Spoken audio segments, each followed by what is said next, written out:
संपूर्ण महाराष्ट्राचे आराध्य दैवत असलेले व 3.5 शक्तिपीठातील अर्धे शक्तिपीठ म्हणून ओळखल्या जाणाऱ्या सप्तशृंगी गडावर आजपासून चैत्र उत्सवाला प्रारंभ झाला।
जयंतीपर्यंत म्हणजे चैत्र पौर्णिमेपर्यंत हा यात्रा उत्सव जल्लोषात साजरा केला जातो।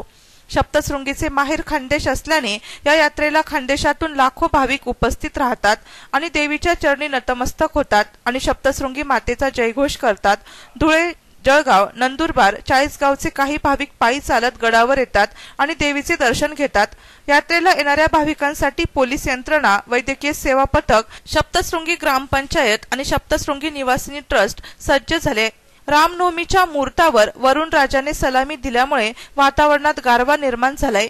यावर्षी सुरू झालेली फ्युनिक्युलर ट्रॉलीमुळे गडावर येणाऱ्या भाविकांची गैरसोय दूर झाली आहे। नाशिक सिटी न्यूज साठी प्रतिनिधी रघुवीर जोशी, सप्तशृंगी गड।